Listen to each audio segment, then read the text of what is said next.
Thank you, Mr. Chairman, and thank you, all of the witnesses, for coming in today. Attorney General Schwab, do you remember the case State of Maryland and District of Columbia versus Engage Armament, LC, et cetera? I do. And in that case, just for anybody who's not aware of it, the district joined Maryland and sued 3 Maryland firearm retailers for allegedly making straw purchases.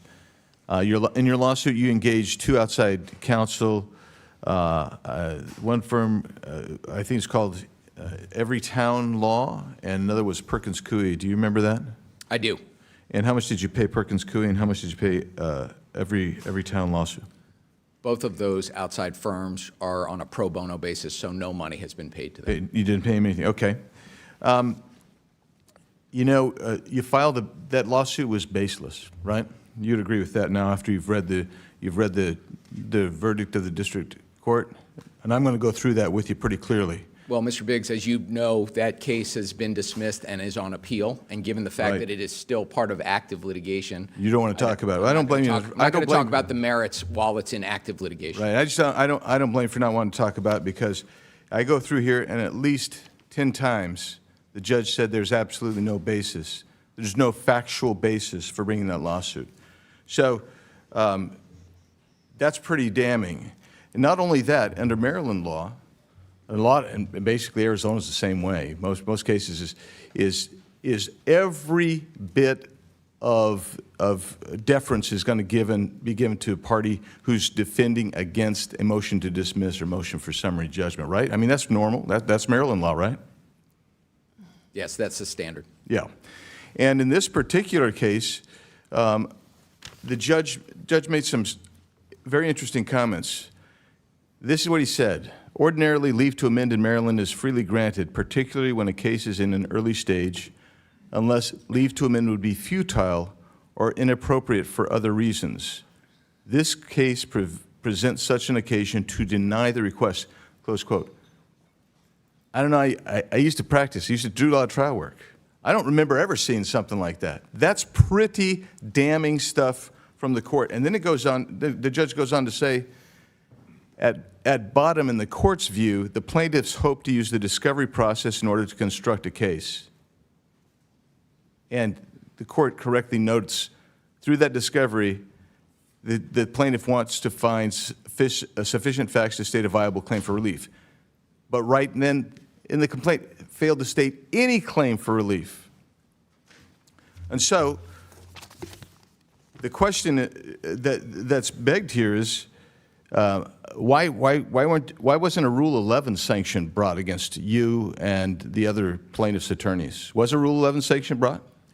No, sir, and while we obviously disagree with that ruling, we are pursuing an appeal as the rules allow us to do, and I'm confident that we'll get it turned around at the Court of Appeals. Yeah, of course, you were confident you were going to win the case when you didn't have jack squat, but you went after 3 FFLs because you had a political agenda.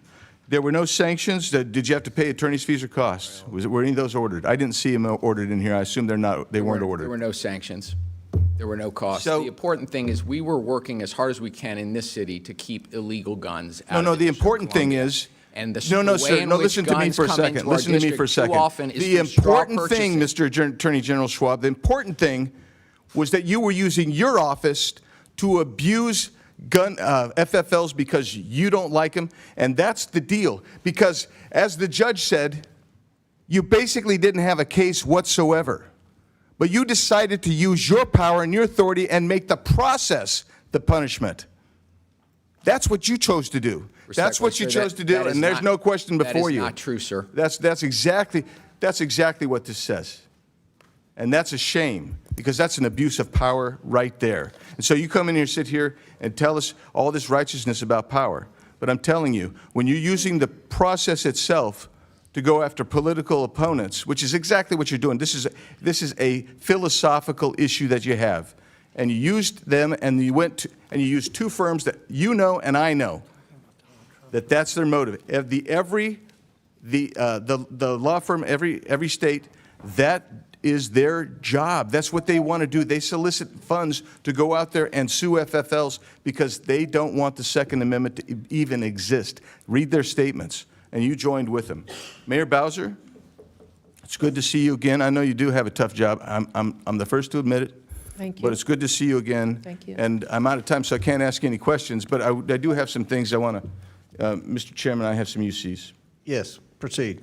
First of all, I wanted to introduce the memorandum decision and order from the case State of Maryland, D.C. versus Engage Armament et al. Without objection, so ordered. The letter from the committee to the Honorable Brian L. Schwab dated June 11, 2025, Without objection, so ordered. which we're still waiting for answers for. This one, Mayor Muriel Bowser says Trump's surge of federal law enforcement has lowered crime in D.C. Without objection, so ordered. Trump's D.C. crime crackdown busts another alleged Trinidad gang member. Make That- D.C. safe again. Without objection, so ordered. This one, Trump's executive orders target D.C. crime as the city hits 12 days without a homicide. Without objection, so ordered. This one is radical D.C. officials treated officers like crap, police leader says. Without objection, so ordered. Murdered congressional intern's mom says Trump should take over Washington, D.C. Without objection, so ordered. Yes, prosecuting and arresting criminals would have immediate impact on D.C.'s crime. Without objection, so ordered. Thank you, Mr. Chairman. Thank you. Chair recognizes Ms. Brown from Ohio. Thank you, Mr.